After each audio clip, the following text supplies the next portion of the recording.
Hey everyone. I just wanted to say a few things because I just had the privilege of finally watching the second part in the documentary series, LaVoy Dead Man Talking. And it just reminded me again of what the heck I am doing here. For the last, right after my father died, I got really involved and active because how could our government kill a man and then get away with it? And I knew this man. No matter what the media said, no matter how they portrayed him, they couldn't ever change my mind because I knew him. He was my father. And I just couldn't believe it. Our government would kill a man and then say he was a bad guy. And it was a lie. And, I was naive. I felt like somebody told me Santa Claus wasn't real. That our government wasn't the good guy. And I was in shock. And I was heartbroken. And I was heartbroken. You guys, I'm going to try not to cry. But after that happened, I just couldn't sit still. I was so afraid to talk to people. I was so afraid to get out of my comfort zone. I had 4 little babies. I lost my dad. But I couldn't sit still while my dad was being vilified by the media and by our government and being crucified and being told all these lies to people. That I'd get messages telling me how glad they were that my dad was dead because he was a terrorist. And I'm like, what? My dad was not a terrorist, okay? He was like the sweetest man you've ever met, okay? He was a good man. And, life happened. I had a lot of personal things that I had to attend to. And I kind of just tried to stop thinking about my dad. Because I didn't feel like I could do anything. And no matter what I did, it wouldn't bring him back. So what was the point? And people would always ask me, well, what do we do? They'd hear my dad's story and they'd ask, what should we do? What should we do? And I'm like, I don't know. All I can tell you is that our government is killing people. And then vilifying them. To where we think it's okay. And I didn't know what to tell you to do because I didn't know. I was just a little girl that lost her dad, okay? And my mom came down because, as many of you know, she's been traveling in the country sharing these documentaries on my dad. And everything that happened up in Harney County. And I was like, yeah, I can help out. I can help try to set up some things. So I was helping her. And then I started, that feeling of freedom and desire to do something. You can't just sit still anymore. It was just growing in me. And as I sat down and I watched the second part of the documentary, and I learned things. I learned things that I didn't know. And it made me so angry to see that it was worse than I even thought it was. And I didn't know because, the media doesn't tell you the truth. Heaven forbid. And I learned things and I realized that I couldn't sit still any longer. And the best part is, now when my mom speaks, I've met this man named Mark. He works with the Center for Self-Governance. And I've been listening to him talk here and there. He said something that blew my mind. I thought civics, you guys, there are 3 branches of government. And that's pretty much my civics knowledge, okay? But civics is so much more than that. And I'm learning this. And I have so much more to learn is what I'm learning. And now I actually know of things you can do. And I have a place to go to learn more. And I'm just so much Something Mark said is like, my dad's like, I know there are, 50 million Americans that would be willing to stand for freedom. And Mark's like, well, where are they? And I'm like, yeah, where are they? How do you find them? Like, let's find these people. Let's find them. And it's exciting.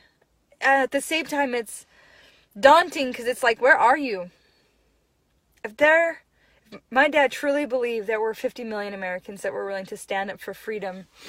And standing for freedom is more than just being like, yeah, 4th of July, if you know what I mean. It is work. It is work to be a free man. It is so easy to be a slave. And I just can't get over how much easier it is to be a slave. Like, when I look at it, I'm like, yeah, as long as you give us our TV, give us our Netflix, I'll be a slave, right? But I know my father was right. I know there are people that would stand for freedom if they knew how. And I want to know who you guys are. Like, why should my dad's story matter to you guys? Because they took a good man, said he was a terrorist, killed him in cold blood, and now want to get away with it. That could have been you. That could have been your father. That could have been your brother. That could have been your son. So what should matter? Like, my family isn't fighting this, for my dad. He's dead. He's gone. We can win that court case, and he will still be dead, and he will still be gone.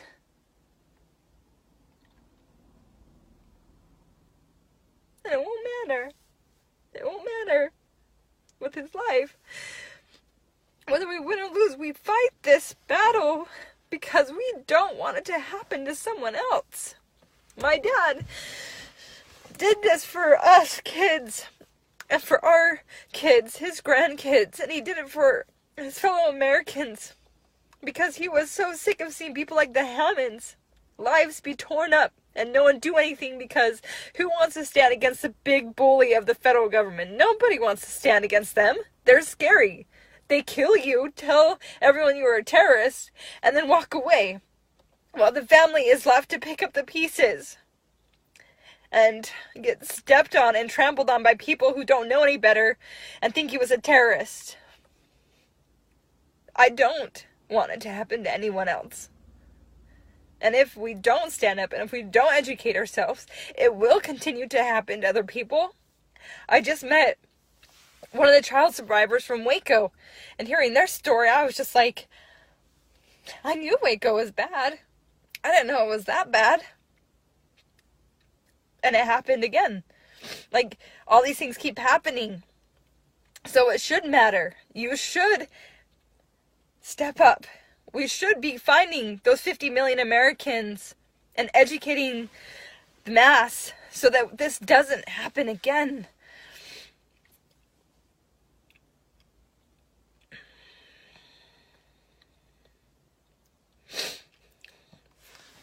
We were talking over breakfast.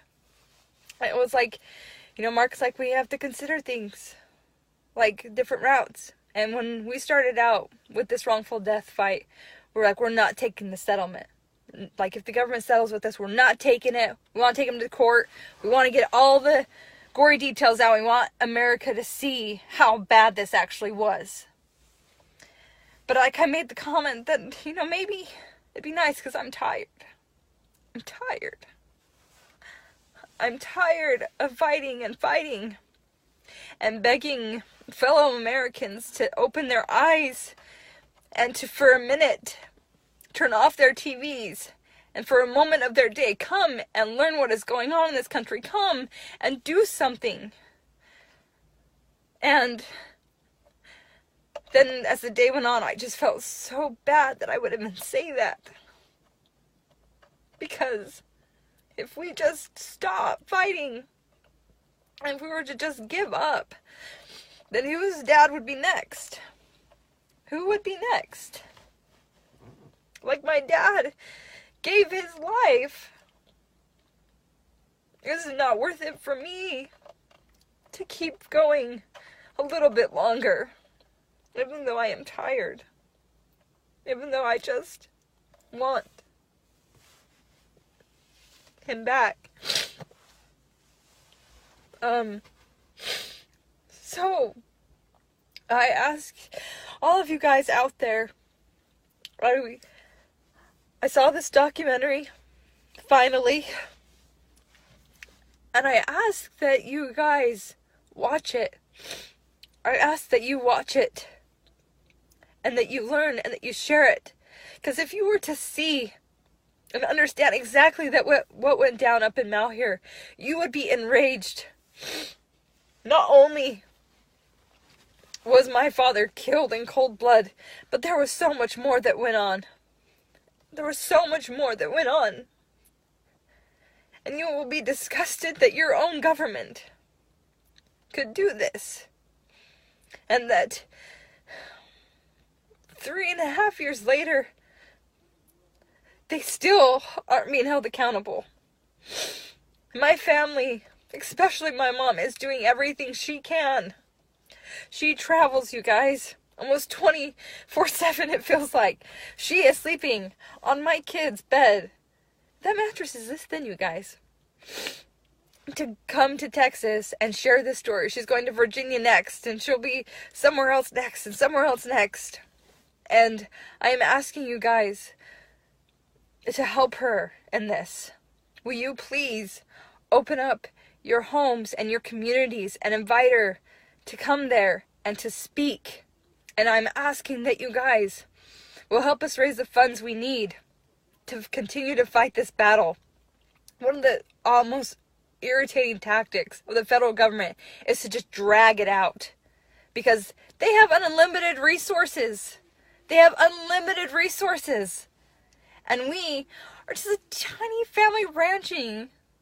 Like, we're so limited in our supplies, and it is only by the grace of God, the widow's might, and incredible Americans that we've been able to keep this fight this long and to learn about all the disgusting, underhanded lies that we've learned about so far with this case. So I am asking you guys to reach out to us so that we can come to your communities and share this story, because it isn't about my dad. It isn't about my dad. It is about Americans and our freedom, and how it could have been any one of us if we had decided to stand against the bully of the federal government. It could have been us.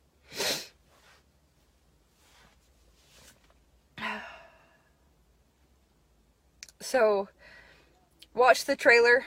I posted it in the links. I posted it in the links. And let us share our story. And let us share the knowledge you need so that you can start making a difference in your communities. Because I could actually give you that answer now. It won't be from me. It'll be from someone else.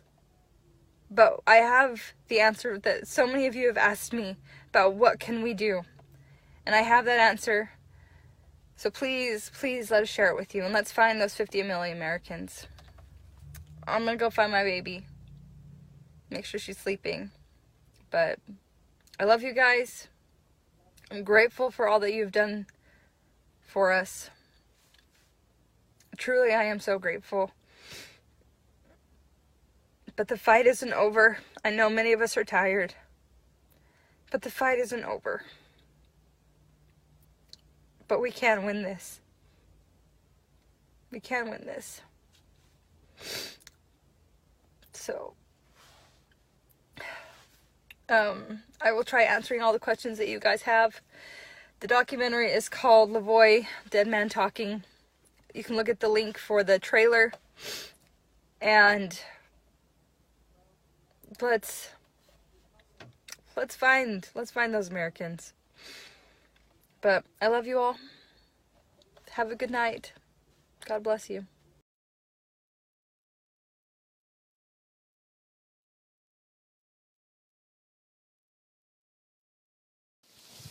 Hello everyone. It's September 2014. I'm out here on my ranch. It's great out here.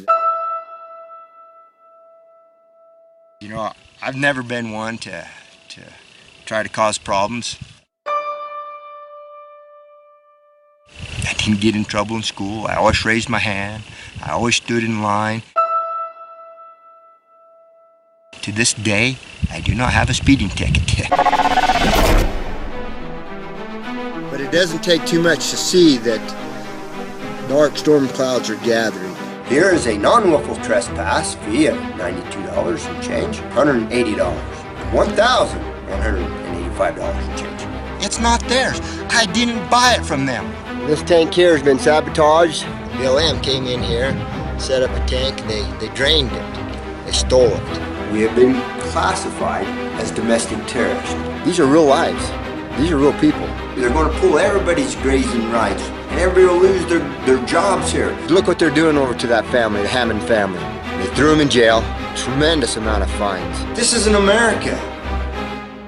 This isn't what we are. No matter how long or short my days may be, I am going to live as a free man.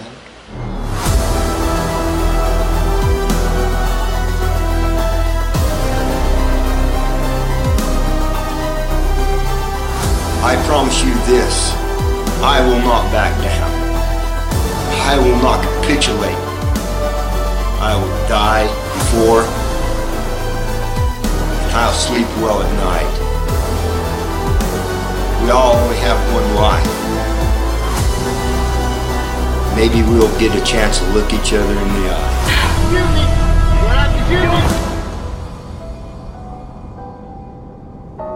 This is not a light thing that I'm doing, but I've counted the cost, and I'm willing to pay it.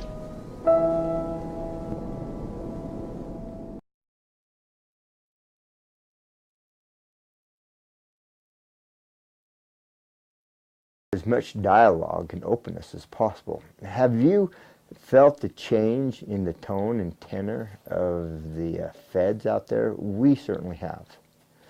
We used to could walk up to them and talk with the FBI agents in a friendly manner, unarmed and stuff, but the tenor has changed.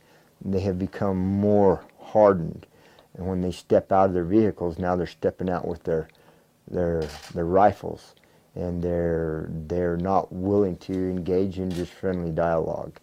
And so, and then I'm assuming that you're aware of all the extra vehicles that they're bringing in and the increase in manpower that they're ramping up. And we're saying, why the rattling of the saber? Why, when we're so far away from anybody out here in the middle of nowhere, why are you ramping it up? Why do you fly your planes over nonstop? And why do you have your drones? Because they're droning this now. And they're actually flying their photographer planes. They're doing all the things. They're doing all the things that shows that they want to take some kinetic action against us. And we're saying, why be so unfriendly? Why be so threatening? Why are you threatening lethal force when we're so far away? You really feel like they're ramping it up, that they're going to take some sort of, you said kinetic, like physical action? All the behaviors is in the preparation of a campaign of some sort, and whether it's just a saber rattling to try to intimidate, or whether they actually mean it, we don't know. All we know is what we see. And so what you're also seeing is that's why you're seeing the uptick in the saber rattling from the feds, because they do not want to let go of this. They do not intend on losing here, and we do not intend giving it back to them. Oh, misty eye of the mountain below, keep careful watch of my brother's souls, and should the sky be filled with fire and smoke, keep watching over during suns.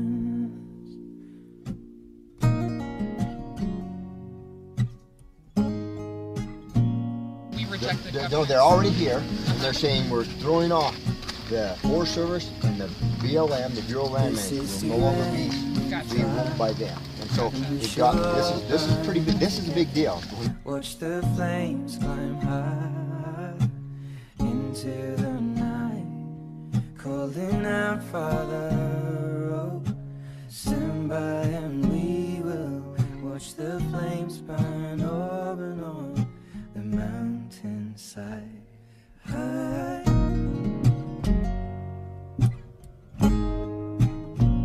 And if we should die tonight, we should all die together. Raise a glass of wine for the last time, calling out, Father, oh, prepare as we will watch the flames burn open on the mountainside. Desolation comes upon the sky. Now I see fire inside the mountain. I see fire burning the trees, and I see fire hollow in soul. I see fire, blood in the breeze, and I hope that you remember me.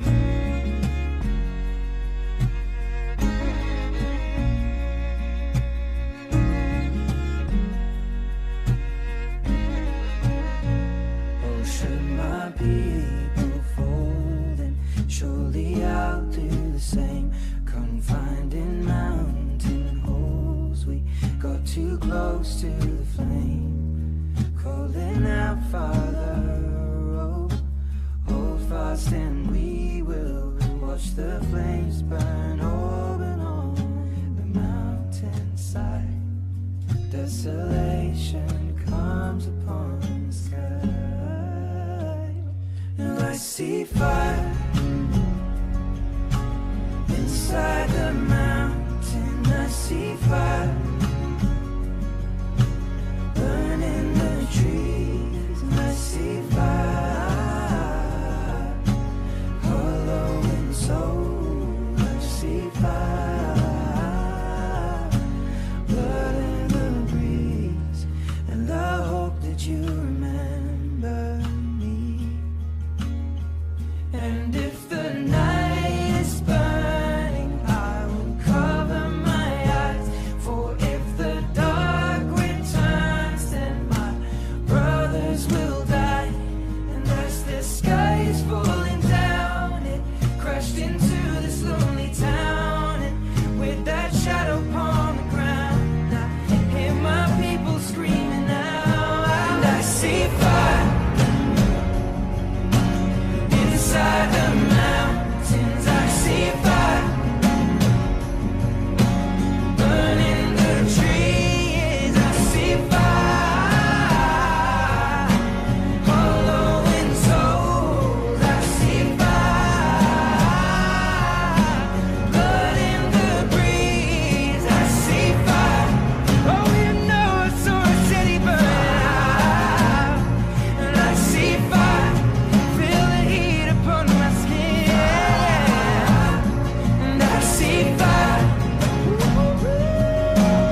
the greatest American patriots that you could ever come to meet. LaVoy Finicum.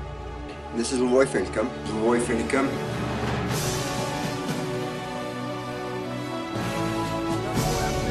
This is a man who literally put his life on the line. Let me explain how this works. L.A., capital V-O-I, F-I-N-I-C-U-M. I'm a rancher in northern Arizona. I'm here to support the Hammonds. There's been a lot of words that have been said here. I see some eyes that started to kind of glaze over a little bit. Maybe I can bring it down to a little more emotional level or a human level.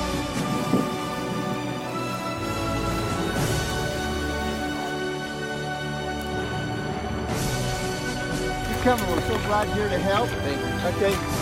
And with this, BLM came in last year, fenced them off, and with this being fenced off, their ranch is much less viable.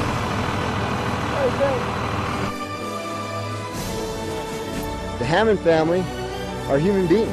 They're individuals. They have loved ones. They have children, grandchildren. You know, this is real. This affects real lives. And so that's why we're here today. Each one of you here today are important. Individually, each one of you are important.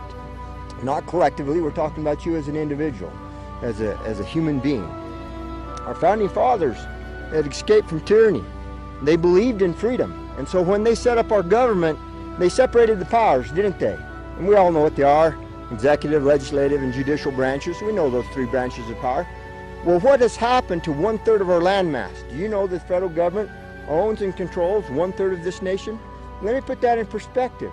You need to put in the country of Germany, and put in France, Spain, Portugal, Italy, and better throw in Great Britain too. And then you're getting about the same landmass as what the federal government says that they own and control. And they say they have complete legislative power whatsoever. Keep us from having access to buildings, to have daylight shed on things. And so I personally believe, from one of the documents that I have seen, that there is great corruption here. You know, you ought to follow the money. There's great wealth that's locked up. On my ranch, particular in Arizona, the greatest mineral wealth in the world is on that. And so why do they lock that off? And why do they keep those resources from the people? Myself as a rancher, my ranch is in northern Arizona. A bureaucrat behind the desk can write a statute regarding me, my ranch. It has the force and effect of law. This bureaucrat is not accountable to me. We have not elected him there. Now, if I get contrary to that statute, there's a federal ranger with a gun that can enforce that. And if it goes from there, I am brought into a federal court. Neither the law enforcement, the federal ranger, has been elected by us, the people here. They are not under the power of the recall. Neither the bureaucrat that wrote the statute, neither the law enforcement that enforces it, and now I am hauled into a federal court. All three branches of power under one head with no representation. Did we not, as Americans, face this issue some 200 years ago? Don't we remember that phrase? Taxation without representation. So now here we are, control without representation. 1/3 of our landmass. It's an empire within our own country. Unaccountable, unelected. The real power is in the bureaucracy. You know, it's about family. It's about my family. It's about the Hammond family. I've spoken to many ranchers in Utah, in Nevada, in Arizona. They are all feeling the same thing. They're all feeling this oppression that is coming down upon them. Their livelihood is threatened, being taken away. Their